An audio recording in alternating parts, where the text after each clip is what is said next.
Let's talk about content a little bit, Barrett, and why it's important. Yeah, so the on-page content, I feel like we've talked about that. Right keywords, right spot, good copywriting on the website, keep people engaged. Very I guess important. one thing we forgot here. Somebody asked, do follow versus non-follow backlinks. Let's separate and talk about what those two things are, and then let's talk about the name, phone number, address, the Mhm. map, like directories that you can put your business in. Let's briefly touch on those two things because they're important. Yeah, so do follow versus no follow. Fancy way of saying you can instruct a link. If it's do follow, that means you are saying we're passing the authority on to this website. So we're saying, yeah, like we're full Literally endorsement, sending the traffic. The traffic stays sending, there. yeah, sending the value, sending the traffic. Where a no follow link is you're think of it Opens more up a as new like, tab. yeah, like citing a source too. Like it doesn't, you're not necessarily endorsing it. It's almost like, when people put like retweet does not equal endorsement or like that's kind Yeah, of the no got it. follow example versus the do follow. Here's the thing. People make a big deal about those. A healthy link profile gonna have both.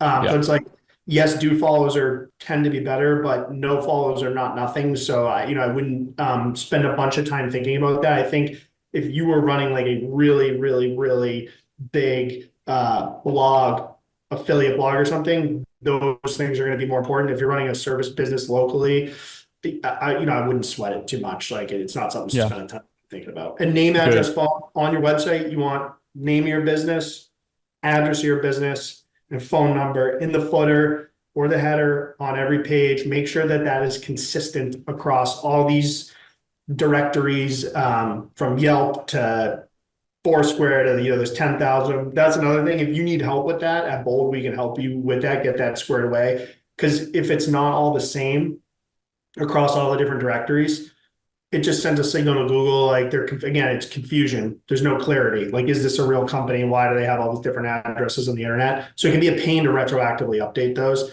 But that's really where name, address, phone is valuable. In an example of the structure, Bolt Storage has 63 self-storage facilities. So we have 63 individual pages that say that city name, that address, that phone number, that facility name.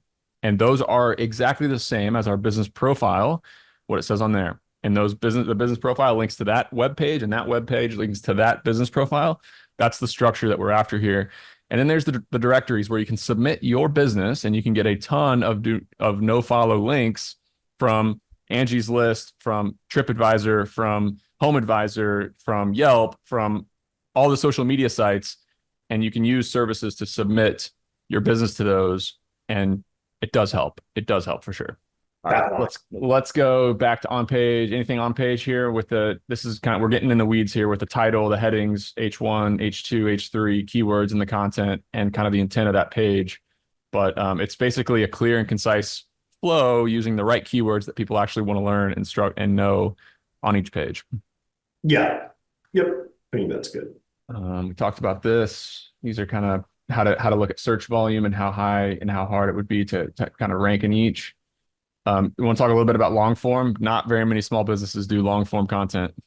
No, but it's a weapon. It really is. And so long form content, fancy way of saying blogs, right? And so I think blogs are confusing, I think, for a lot of small business owners because like, why would I do this? How does it help me get customers? So there's two reasons. There's the Google reason, or insert other search engine here, but the more you write about a topic and tangentially related topics, the more Google says, okay, these guys know what they're talking about. That's going to help the domain authority. That's going to help put more fishing lines out into the water when somebody types what does a 10 by 10 storage unit cost, right? Like if Nick can be the first one to answer that question, that's going to be great for Bolt Storage. The other piece of it is, sorry, Nick, can you go back to the last slide for a sec? Yep. Um, is that the customer acquisition, right? The more you provide free education to people, the more that they want to work with you, the more value you give to them. So just if you answer all these questions people are typing in to Google, they're going to trust you. And then Google's also going to trust you because your customers trust you. People are spending a lot of time on your website scrolling and reading, and a long form piece of content, they're going to spend time on your site, which Nick said earlier is really important. So you really want to be pushing long form content. I like to say around like 3 to 5,000 words a month for a small business is a really good benchmark. And if you do that, you're probably going to be doing more than 90% of your competitors. And over time, it's gonna really make a difference. But you got to stick with it. Yeah, I think one of the big takeaways here is that SEO is a long game. Building links takes a long time. Doing interviews takes a long time. Sponsoring events takes a long time. Writing content takes a long time. And it just generally, if you did it all right on day one, it would still take time for Google to start to recognize you and for you to rank. So patience is a virtue, even though the way I like to businesses think hate about being it, patient. yeah, well, the way I like to think about it is you're building what I call it website equity, right? It's like most people just have a website that's worth nothing and it's kind of there as a box checker. If you do these things, what it does is it turns your website to a 24/7 salesperson. There's value in that, right? And so that's what you're doing it. And so, over time, it will become more valuable. So, right, and building equity and value into anything takes a long time. There's unfortunately no shortcut. Yep. So this is one of the we talked about citations and directories. There's Yelp, Foursquare, Google My Business, Google Business Profile, Yellow Pages, Monta. There's thousands of them, and Bold can help you kind of submit your company to all these things, or you can do it yourself through a different service. Here are some of the citations that you want to make sure your site's listed on.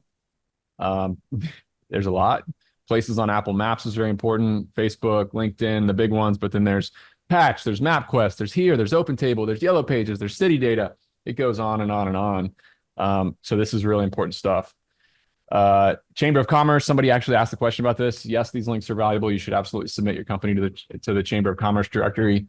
And this is kind of what I was talking about on consistency on your address and your phone number on each of your web pages. And look, I'm linking my Google business location right there at the bottom with all the same information. So that's about all we got. Big news, guys. I created a free PDF that details my method on how I analyze a self-storage facility and figure out what it's worth. Give me a pen, the back of a napkin, and a couple metrics, and I can figure out about what the property is going to be worth to me. If you want to download this PDF, click in the show notes, the first link, and you can give me your email address, and you get a email right away with a 4-page PDF that outlines exactly how I think about underwriting or giving my initial analysis on a self-storage facility. Again, click the link in the show notes, and you're going to get that document for free. This episode of The Sweaty Startup is brought to you by Bold SEO. It is an SEO and link building agency to help your small business rank higher on Google. My brother's business, The Lawn Squad, it was having trouble ranking. We started a backlink building schedule for 4 months, and Andrew is #1 on Google Maps now in his town where he does lawn care, and it has accelerated his business. He sent me a text last week that said, Nick, I can't believe how much my phone is ringing. It's been an unbelievable thing. So if you want to supercharge your business and get yourself ranked higher in the Google Maps and Google search results, visit boldseo.com and set up a call with one of our reps, and you will learn a lot from the call, even if you don't end up buying link building from us. Again, boldseo.com to rank higher on Google.